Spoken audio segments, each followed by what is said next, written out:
আমি ক্ষমা চেয়ে নিচ্ছি। আমি যে দেশে এখন আছি এখানে ফেসবুক চালানো যায় না। একটা ভিপিএন এর মাধ্যমে অ্যাক্টিভ করে আপনাদেরকে, যেহেতু আমার কথা দেয়া ছিল যে আজকে আপনাদেরকে লাইভের মাধ্যমে কিছু কথা আপনাদের কাছে প্রকাশ করব, সেই ক্ষেত্রেই আমি চেষ্টা করেছি লাইভে আসার। হয়তো বা আবারও যে কোনো সময় লাইন কেটে যেতে পারে। আমি খুব শর্টের মধ্যেই আপনাদের সাথে আমার দুটি কথা শেয়ার করতে চাই। কখনোই আমি ভাইরাল হতে চাইনি। সেই 2006 সালেও আমি মোবাইল ফোনের যখন বিজনেস করেছি তখন আমি 990 টাকায় 999 টাকায় মোবাইল ফোন দেওয়ার চেষ্টা করেছি। পাশাপাশি যখন যে সুযোগ পেয়েছি তখনই সেটা করেছি। এই ছাড়টা আসলে এটা আমাদের একটা মার্কেটিং স্ট্র্যাটেজি। আমরা গ্রাহকদের একটা ফ্যাসিলিটি দেই। গ্রাহকরা আমাদের বন্ধু, আমাদের ভালোবাসার পাত্র। সেই জন্যই আমরা গ্রাহকদেরকেই আমরা ফ্যাসিলিটি দেওয়ার চেষ্টা করি সব সময়। আপনারা অনেকেই কাপড়ের ব্যবসায়ীরা অনেক ধরনের কথা বলছেন, অনেক ধরনের। আমি তো আগেই বলছি যে আমার প্রোডাকশন কস্ট আপনাদের মতো না। আমি কাজ শিখাই, তারপরে কাজ করাই। তো সেই ক্ষেত্রে আমার কাছে যারা কাজ করেন তারা এখানে একটা ট্রেনিং সেন্টারের মতো কাজ করেন। যেই কাজগুলা অন্য জায়গায় শিখতে গেলে পয়সা লাগবে, আমার এখানে ফ্রিতে করেন এবং ফাইনাল যে ফিনিশিংটা আছে সেটা আমরা দক্ষ কারিগর দ্বারা করাই। সুতরাং আমাদের কস্টিং কম হওয়ার আরও একটা কারণ, অনেকেই আপনারা এখন বলতেছেন কেন অনলাইনে সেল করি না। আমাদের প্রফিট মার্জিন অনেক কম, অনলাইনে আমরা বুস্টিং করতে পারি না। অনলাইনের জন্য আমরা স্ট্রং কোনো ম্যানেজমেন্ট হায়ার করতে পারি না। আমরা অনলাইনে সেল করার জন্য এক্সপেন্সিভ এমপ্লয়ি এফোর্ড করতে পারি না। সুতরাং এই জন্য আমরা অনলাইনের প্রতি আগ্রহী হই না। এছাড়াও অনলাইনে জন্য যে স্টকের যে ইস্যু আছে, সেগুলো রিটার্ন পলিসির যে ইস্যু আছে, সেগুলো আমাদের স্টকের সাথে একটা ম্যানেজিং ডাইরেক্টর, ব্যবস্থাপনা পরিচালক, আমি এটাও প্রকাশ করি না। অনেক কর্মচারীরাও আমাকে ঠিক মতো চেনেন না। কিছুদিন আগের একটা ঘটনাই বলি। মিরপুর শাখায় আমি গিয়েছি, ওখানে ম্যানেজারও আমাকে চিনে না, ওখানে যে কর্মচারীরা আছে তারাও আমাকে চিনে না। আমি একজন গ্রাহকের মতোই তাদের সাথে কথা বলে দেখলাম যে তারা আসলে কিভাবে কাস্টমারকে সার্ভিস দেয়। তো খুব ভালো সার্ভিস তারা দিল। তখন আমি অত্যন্ত দুঃখিত যে আসলে আমি চায়নার যে শহরে আছি, পুরো চায়নাতেই আসলে ফেসবুক চালানো যায় না, ভিপিএন এর মাধ্যমে চালাতে হয়। আমি কিছুক্ষণ আগেই ভিপিএনটা কিনেছি, পেইড ভিপিএন, তারপরও কাজ করতেছে না। তো আমি আপনাদেরকে এতটুকুই বলতে চাই, যতটুকু হয়েছে এটি অনেক বেশি হয়ে গেছে। আপনারা সবাই অনেক ভালোবাসা দিয়েছেন, সাংবাদিক বন্ধুরা, সাংবাদিক সংবাদকর্মী ভাইয়েরা, যারা চেষ্টা করেছেন যে আমাদেরকে ইনসাফ করে দেওয়ার। আমরা ইনসাফ পেয়েছি আলহামদুলিল্লাহ। আমাদের দোকান যেহেতু খুলে দেওয়া হয়েছে, আমরা যে একটা অফারের কথা বলেছি, ঈদের পর এখন আমাদের একটি স্টক ধরার একটা বিষয় আছে। আমরা একটি স্টক ধরে তারপরে আপনাদেরকে আমরা একটা অফারের ব্যাপারে ইনশাল্লাহ জানাবো। গতকাল রাতে আমি দেশের বাইরে আসছি, পর থেকে এখন পর্যন্ত ঘুমাই নাই। অনেক গুরুত্বপূর্ণ ব্যক্তিত্বরা আমাকে স্মরণ করেছেন, তাদের অসংখ্য ধন্যবাদ। তারা পাশে থাকার কথা বলেছেন, তাদেরকে অসংখ্য ধন্যবাদ। তারা বিভিন্ন প্রকার প্রতিশ্রুতি আমাকে দিয়েছেন, এজন্য তাদের কাছে আমি কৃতজ্ঞ। আমি আবারও বলছি, আমার ভাইরাল হওয়ার যদি ইচ্ছা থাকতো তাহলে যখন যেখানে যা করেছি সবকিছু আমি তুলে ধরতাম, যেগুলো আমি কখনোই ধরি নাই। আমি করোনাকালীন সময় যখন 350 টাকা KN95 বিক্রি হইতো, তখন আমি আয়না সেটা 80 টাকায় বিক্রি করছি। আমার 77 টাকা কস্টিং ছিল, 3 টাকা এমপ্লয়ি কস্ট দিছি।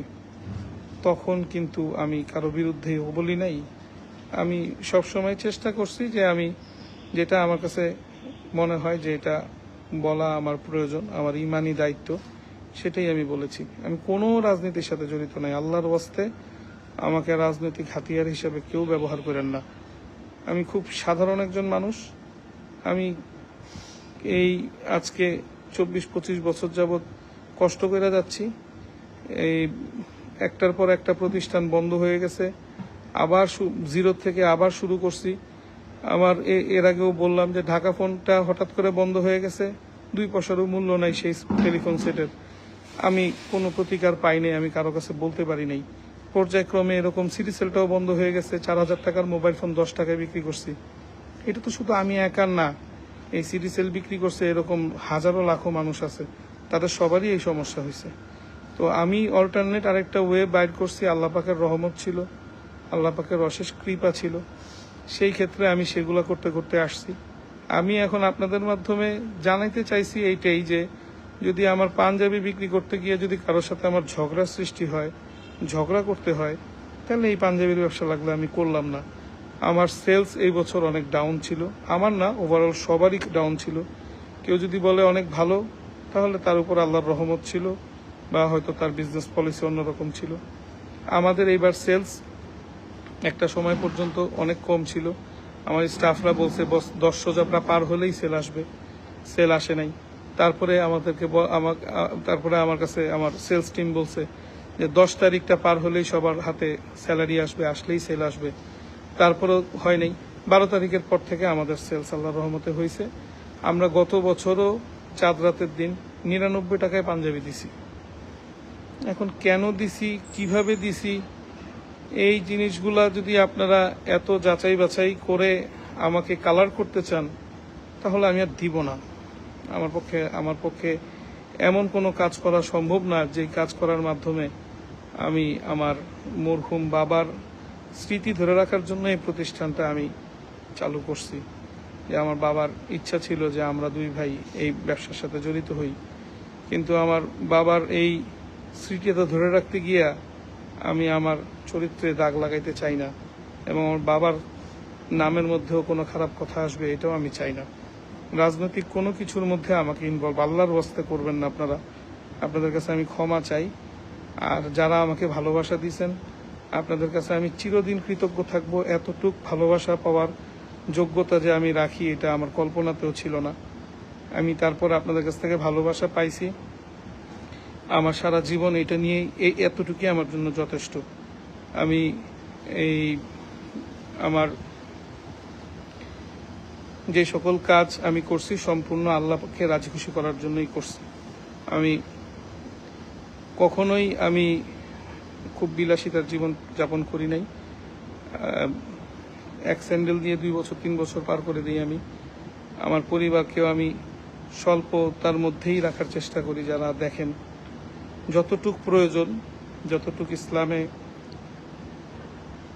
নারীর অধিকার, মার অধিকার, ওয়াইফের অধিকার, সন্তানদের অধিকার পালন না করলেই না, ততটুক পালন করার পর যদি অবশিষ্ট কিছু থাকে সেটা আমার জন্য আমি রাখার চেষ্টা করি। সুতরাং আমার কারো প্রতি কোনো ক্ষোভ নাই, আমার কারো প্রতি কোনো আক্রমণাত্মক কোনো চিন্তাভাবনা নাই, যেটা সেদিন ঘটনার দিনও আমার ছিল না। আমি সেদিন আল্লাহর কাছে বিচার দিছি। আল্লাহরই ইচ্ছা, সেই সময় ইফতারের সময় ছিল। আমরা সবাই একসাথে হাজারীবাগ শাখায় বসছি, মাটিতে বইসা আল্লাহর কাছে আমি ফরিয়াদ জানাইছি যে আল্লাহ, এরকম একটা জুলুম আমার উপরে হইল, তুমি এর বিচার করো। আমার স্টাফরা সবাই আমিন বলছে। হয়তোবা আল্লাহ পাক সেটাই কবুল করে নিছে। আমি যদি কোনো কিছু করতাম তাহলে হয়তো আমি আইনের আশ্রয়ে যাইতাম, আমি আরো বড় কোনো কিছু করার চেষ্টা করতাম। আমি সেরকম কোনো কিছু করি নাই। একটা মনে দুঃখ ছিল যে আমি কিছু করলাম না, তারপরও বিভিন্ন মানুষ আমাকে ফোন দিয়ে হুমকি ধামকি দিচ্ছে, আমাকে ভিডিও কল দিয়ে অস্ত্র দেখাচ্ছে। আমি তো ওই পর্যায়েই না। আমার মনে হয় না কেউ একটা সংবাদ সম্মেলন জীবনে প্রথম করবে, সে নিজেকে নিজে কীটপতঙ্গ বলবে, সে নিজেকে নিজে নিকৃষ্ট প্রাণী বলবে। আমি নিজেকে নিকৃষ্ট প্রাণী বলার পরেও আমার নাম নিয়ে যে সকল কথা বলতেছেন, এগুলোতে আমি অনেক কষ্ট পাচ্ছি। আল্লাহ পাক আপনাকেও বুঝার তৌফিক দান করুক। আল্লাহ পাক আমাকে এই সকল বিষয় থেকেও যেন মুক্ত রাখে। আপনারা সবাই দোয়া করবেন। আরেকটা কথা হচ্ছে গিয়ে যে এই প্রোডাক্টের অফারের ব্যাপারে এক একজনের এক একটা পলিসি থাকে। আমার যখন এক রোল মাল থেকে যখন আমার 72 পিস প্রোডাক্ট বাইর হয়, আমার 72 পিস একসাথে বিক্রি হয়ে যায় না, সেখান থেকে 4 পিস 5 পিস 6 পিস রয়ে যায়। তো ওই 6 পিস যদি আমি ডিসপ্লেতে রেগুলার প্রাইসে লাগিয়ে রাখি, সেই ক্ষেত্রে কাস্টমাররা সেটা ওইরকমভাবে পছন্দ করে নিতে পারে না। যখনই ডিসকাউন্টের রেখে চলে আসে, তার ওই পাঞ্জাবিটা দেখে ভালো লাগলে যখন দেখে প্রাইস কম, সে ব্রেনে কল্পনা করে ফেলতে পারে যে এটা তাকে দেওয়া যায়। আমাদের এখানে 300 টাকার পাঞ্জাবি, আমি প্রায় সময়ই বলি যে 300 টাকায় এক প্লেট ভালো কাচ্চি বিরিয়ানিও পাওয়া যায় না। তো সেই ক্ষেত্রে আপনি একটা পাঞ্জাবি দিয়ে একজন মানুষের সাথে সুসম্পর্ক তৈরি করতে পারেন। 300 টাকা একজনকে আপনি উপহার দিতে পারবেন না, কিন্তু একটা পাঞ্জাবি উপহারের মাধ্যমে এটা অনেক দিন সে পড়তে পারবে। আমাদের প্রোডাক্ট কোয়ালিটি কেমন সেটা কাস্টমাররা অলরেডি বলে দিছে। ভাত রান্না করতে গেলে 2-4টা ভাত পড়ে, সেই ক্ষেত্রে 2-4 জনের হয়তো বা সমস্যা থাকতে পারে। এরপরও আমরা এই অফারও দেই যে পুরনো দিন নতুন নিন। আপনারা কি কেউই এই অফার পান নাই?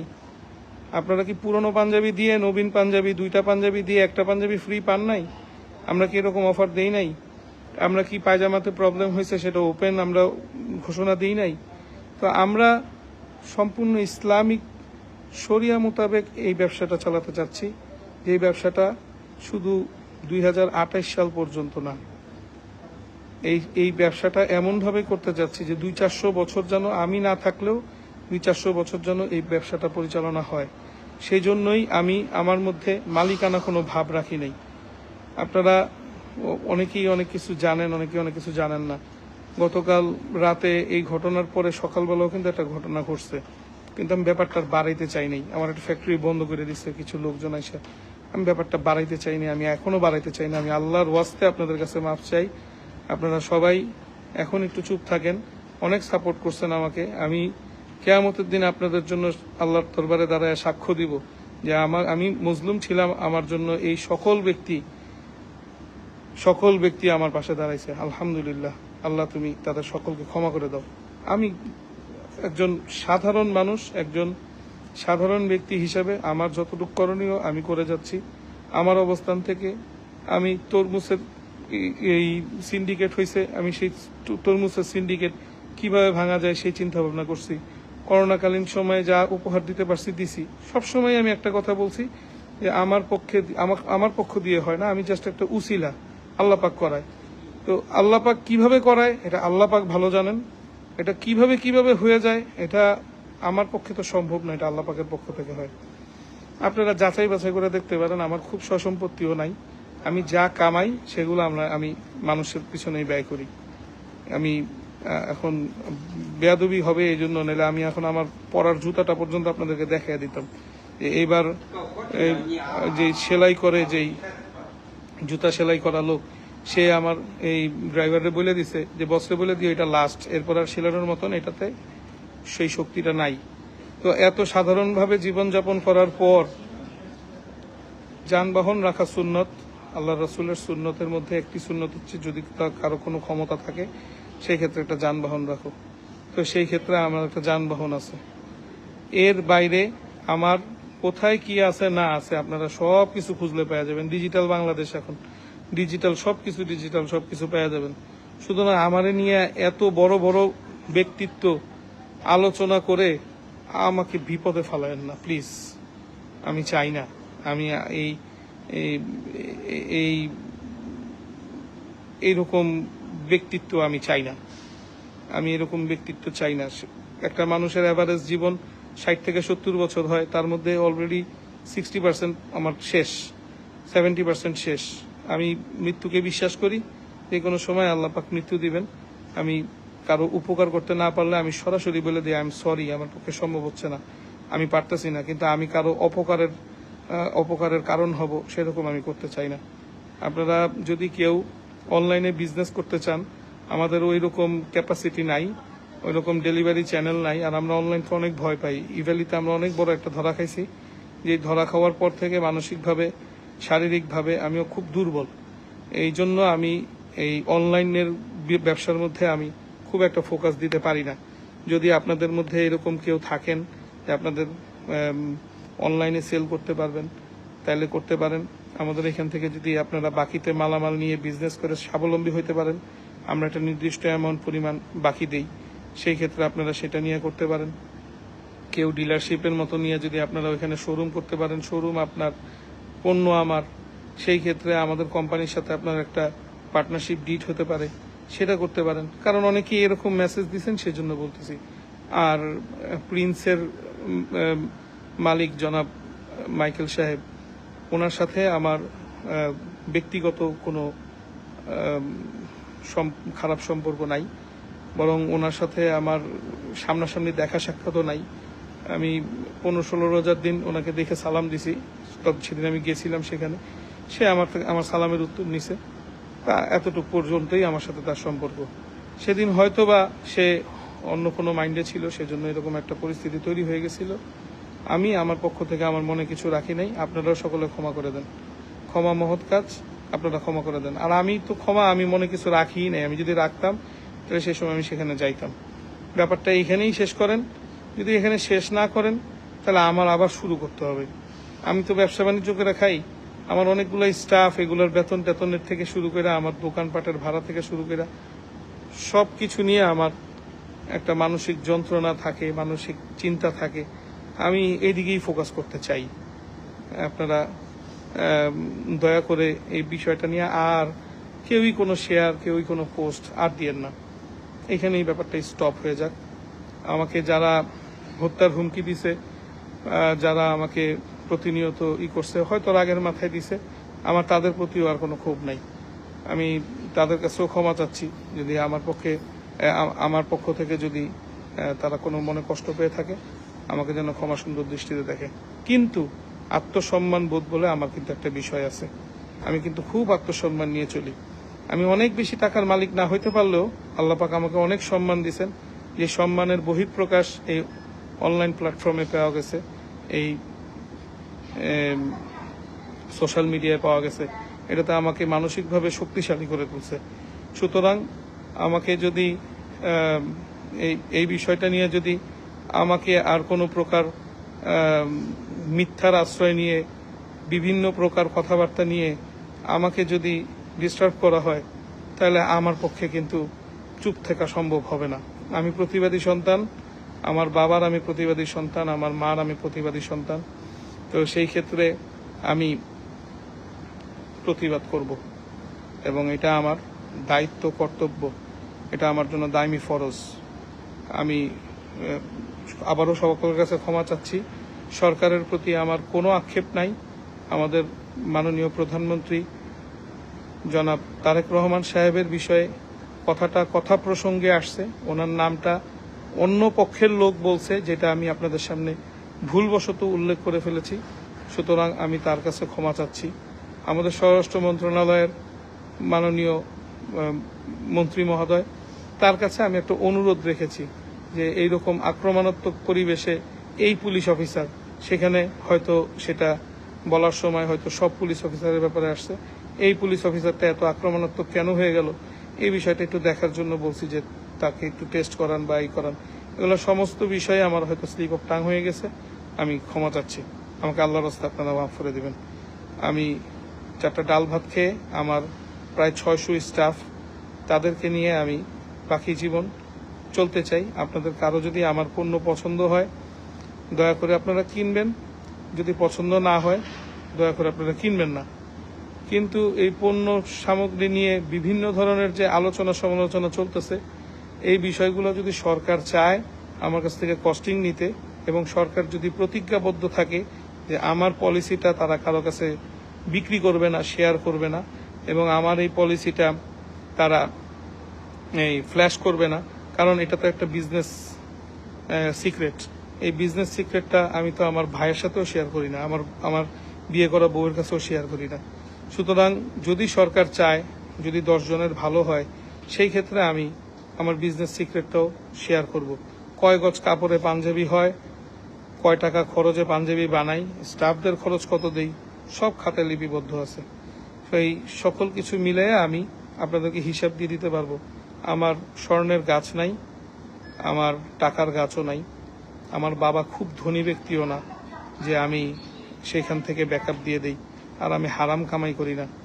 আমি মৃত্যুকে ভয় পাই, আল্লাহকে ভয় পাই, এবং আমার ভিতরে ইসলামিক শিক্ষায় শিক্ষিত আমি। সেই ক্ষেত্রে এমন কোনো কাজ আমি করে আমি গরিবের উপকার করতে যাব না যেটার কারণে কিয়ামতের দিন আমার আবার আল্লাহর কাছে জবাবদিহি করতে হয়। সকলকে ধন্যবাদ। আসসালামু আলাইকুম ওয়া রাহমাতুল্লাহি ওয়া বারাকাতুহু। ভুল ত্রুটি সকলেই ক্ষমা সুন্দর দৃষ্টিতে দেখবেন।